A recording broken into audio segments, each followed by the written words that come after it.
नमस्कार। मैं कहानियाँ सुनाता हूँ कि 627वीं कड़ी 687th एपिसोड लेकर मैं एक बार फिर आपके सामने। अभिवादन स्वीकार कीजिए दोस्तों। आज उनके खत और आप। तारीख 15 मार्च 1953, मार्च 15, 1953। बिरादरम तस्लीम,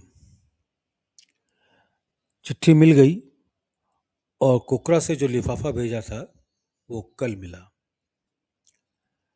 आपने जो अपनी हालत खत तारीख 10 मार्च में लिखकर भेजी है वो बिल्कुल सही एहसास है। ये हालत तो फरिश्तों को भी नसीब नहीं है। और भाई, मुझे तो आप रूहानियत की जौलानगाह में एक तिफले मकतब नजर आते हैं। जौलानगाह मैदान को कहते हैं, फील्ड। तिफले मकतब प्रारंभिक, एलिमेंट्री। आपने जो अपनी हालत तारीख 10 मार्च में लिखकर भेजी है वो बिल्कुल सही एहसास है। ये हालत तो फरिश्तों को भी नसीब नहीं है। और भाई, मुझे तो आप रूहानियत की जौलानगाह में तिफले मकतब नजर आते हैं। अभी मेरी सैरी नहीं हुई। सैरी कहते हैं यात्रा को, या कंप्लीट हो जाना, पूरा हो जाना। अभी मेरी सैरी नहीं हुई। जितना आप बढ़ते जाते हैं मुझे यही मालूम होता है कि अभी आपको बल्लियों और आगे जाना है। और भाई, नहीं मालूम कि इसकी इंतहा कहाँ पर है। मुझे तो अब तक इसका ओर छोर नहीं मिला। हिम्मत बढ़ने की खूब रखना चाहिए। ईश्वर से मोहब्बत और उससे उम्मीद, जिसमें ये दो बातें मौजूद हैं और उसी के सहारे पर है, मुमकिन ही नहीं कि किसी रोज वो अपने मकसद को प्राप्त न कर ले। नहीं मालूम कि लोग जरा सी चीज आने भी नहीं पाती उसको काफी समझ लेते हैं और उस पर तुर्रा ये कि वाकफियत की ऐंठ भी पैदा हो जाती है। ताज्जुब ये है कि इसी ऐंठ और अहमियत के खिलाफ वो बाज और नसीहत करते हैं और खुद उसमें मुब्तला रहते हैं। इसी को आलिम बेअमल कहते हैं। आलिम बेअमल ऐसे आलिम जो जो चीज दूसरों को समझा रहे हैं खुद उस पर अमल नहीं करते हैं। इसी को आलिम बेअमल कहते हैं। अफसोस है कि जिस कमजोरी को दूर करने के लिए हम दूसरों से कहें और हम खुद उस चीज को अपने से जुदा ना कर सके। होने से पहले जो करना सिखाते हैं वो हकीकत में अहमियत की एक कड़ी अपने आप में जोड़ लेते हैं। आदमी को कदम कदम पर ईश्वर से प्रार्थना करनी चाहिए। मैंने जो प्रार्थना उर्दू किताब में लिखी है वो बहुत अच्छी है और ऊपर से आई हुई है। इसको सब सत्संगियों को दिल से रात को सोते वक्त करना चाहिए। आप भी इससे मुस्तस्ना नहीं हैं। जो लोग हिंदी पढ़े हुए हैं उसकी हिंदी उनको बतला दी जाए। वैसे तो उसकी अंग्रेजी भी है जो कि असल है, ओरिजिनल है, और वह स्वामी जी के अल्फाज हैं। अंग्रेजी पढ़े लिखे लोग अगर इसी को जज्बे के साथ कहें तो और अच्छा है। ये चीज़ बहुत ज़रूरी है रूहानी तरक्की के लिए। मुमकिन है सत्संग में ऐसे भी लोग हों कि वो प्रार्थना करना भूल जाते हों। उन्हें एक आध दफ़ा याद दहानी करा दीजिएगा। याद दहानी, मुँह ज़बानी याद करा दीजिएगा। और फिर भी अगर भूले रहें तो मैं ये समझूंगा कि उनको तरक्की का शौक़ नहीं बल्कि वो सैर और तफरीह के लिए महज तबीयत ताज़ा करने चले आते हैं। पंडित जी का भी खत मिल गया। अफसोस कि मेरा कहना सुनना उन पर कुछ असर नहीं कर रहा है। मैं तो यही चाहता था कि उनके नाखून मेरे बाद भी हिना के मोहताज ना रहें, मगर मैं क्या करूं कि जब वो किसी तरह से हिना की ज़रूरत ही नहीं समझते। हिना आप लोग जानते होंगे, मेहंदी को कहते हैं। मगर मैं क्या करूं जब वो किसी तरह से हिना की ज़रूरत ही नहीं समझते। देखा गया है कि हमारी तहरीरात यानी राइटिंग्स का उन पर अच्छा असर नहीं होता। इसको मुमकिन है कि लोग इबारत की खामी समझें। मौजूदा ख़त जो कुछ भी उनका था, उससे जाहिर होता है कि उनका दिमागी तवाजुन मेंटल बैलेंस, उससे जाहिर होता है कि उनका दिमागी तवाजुन अभी ठौर ठिकाने पर नहीं आया, बल्कि बहुत कुछ बिगड़ा हुआ सा ही है। मैं ये चीज़ संभाल देता, मगर अफसोस कि वो मुझ में इस हद तक जज्बा ही पैदा नहीं करते। वो कह सकते हैं कि मैं खुद वो जज्बा पैदा क्यों नहीं कर लेता। इसमें मैं मजबूर हूँ, इसलिए कि मैं बुझ चुका हूँ। मुझ में जज्बा तभी पैदा होगा जब आप लोग चाहेंगे। एक्सीडेंटल तो दूसरी चीज़ है कि पैदा हो जाए। दिमागी तवाजुन बिगड़ना जो मैंने लिखा है, उससे पंडित जी कहीं बुरा न मान जाएं।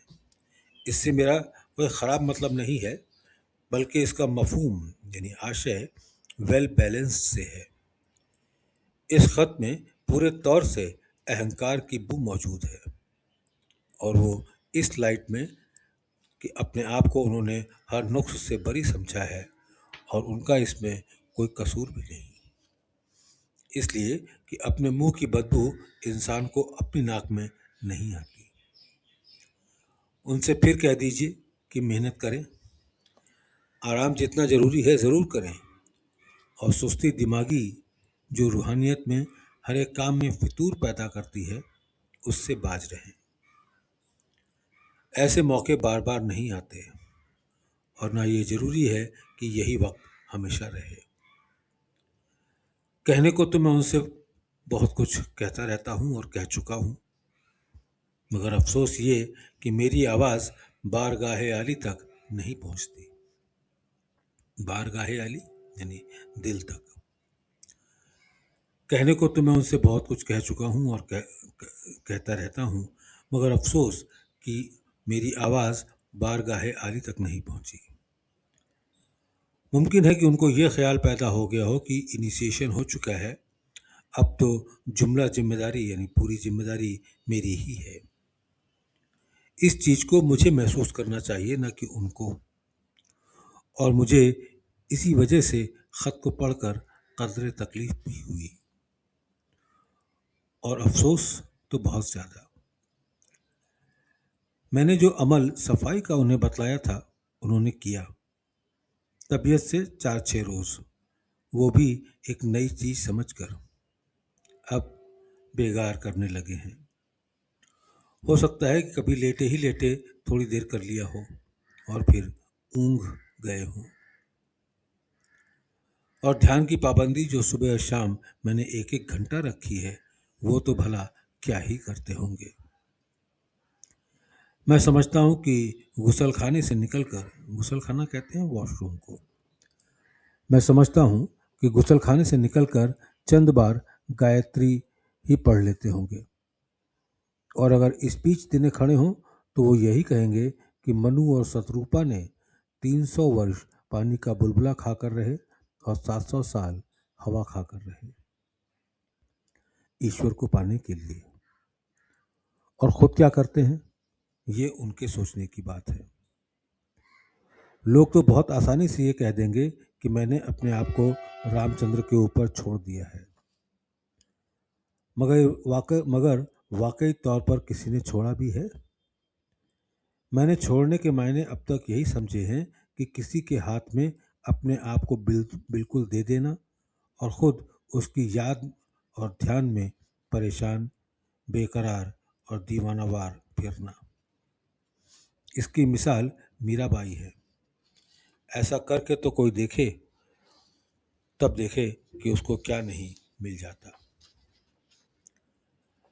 पंडित जी ने कुछ मिसालों से साबित भी करना चाहा कि उन्होंने अपने आप को मुझ पर छोड़ दिया है। मैं छोड़ने के मायने जानता था, मगर ऐसे मौके पर खामोश ही रहना ज्यादा मुनासिब समझा। पंडित जी से कहिए कि 1 घंटा सुबह कम से कम और 1 घंटा शाम या रात अलावा सफाई और प्रार्थना के अपना वक्त दिया करें। उन्होंने बना बनाया खेल बिगाड़ लिया है। और हाँ, दिन में भी उनको किसी वक्त गाफिल नहीं होना चाहिए। मुमकिन है कि उनको यह तकबीयत हो जाए कि अभी वक्त बहुत है। ये बड़ा अच्छा है कि उनके लिए वक्त है, मगर इसका जाया करना मसलहत नहीं। मेरे लिए इतना वक्त नहीं है जितना वो अपने लिए समझते हैं। काम के लिहाज से जितना वक्त कि मेरे लिए है, मैं तो भाई उसको ही बहुत कम समझता हूँ। मोहब्बत में उनमें कमी ज़रूर है, और ये कमी दूर हो सकती है अगर वो सिर्फ यही सोच ले कि मेरी खिदमत की कीमत मोहब्बत ही हो सकती है।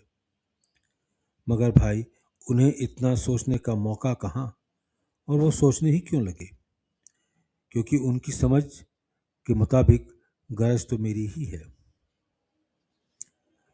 एक पोस्टकार्ड शुक्ला जी को दर्दमंद हालत में लेफ्टिनेंट गौतम, जो यहाँ के प्लानिंग ऑफिसर होकर आए थे, की वफात का लिखा था। वफात यानी मौत का। उन्हें मिल गया होगा। इसमें शक नहीं कि ऐसा ऑफिसर होना बड़ा मुश्किल है, और वो शाहजहांपुर को बना देता। मुझे अफसोस यूं और भी है कि हमारी बिरादरी से एक आदमी निकल गया। इसमें कोई हर्ज नहीं कि वो किसके पैरव थे, यानी फॉलोअर थे। ईश्वर को जानने की तो कोशिश की थी। वो गुरु भक्त भी थे, और ये भी बड़ी खूबी थी। ये हम लोगों की बदकिस्मती थी कि ऐसा अफसर चल बसा, और उनकी खुशकिस्मती कि शाहजहांपुर में जिस्म छोड़ा। मुझे 8 बजे रात बाबू रामचंद्र वर्मा अपने हमराह ले गए, यानी अपने साथ ले गए। मैंने अपनी फाइंडिंग उनको रास्ते में ही दे दी थी कि उनके बचने की उम्मीद नहीं है। मैं 11 बजे रात तक उनके पास रहा, फिर चला आया। इंसानी फर्ज मैं सिर्फ इस हद तक अदा कर सका कि सहस्त्र दल कमल तक उनको बहुत कुछ खोल दिया और जिस्म में हल्की रोशनी भर दी।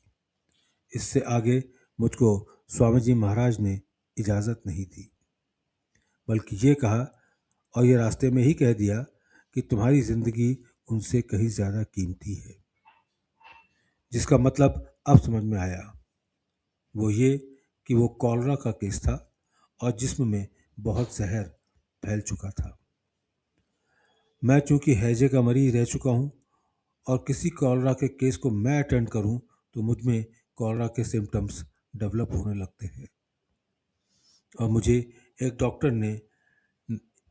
डॉक्टर ने भी इसीलिए मना किया था। खैर, फिर भी वो अच्छे गए। वो मुझसे फैज़ अक्सर चाहते हैं और मैं दे देता हूँ। जब मैं सत्संग किसी को कराता हूँ तो अभी तक यही तजुर्बा है कि वो सत्संग में आकर बैठ जाते हैं और फैज़ लेने लगते हैं, और मुझसे ज़्यादातर रुजू रहते हैं।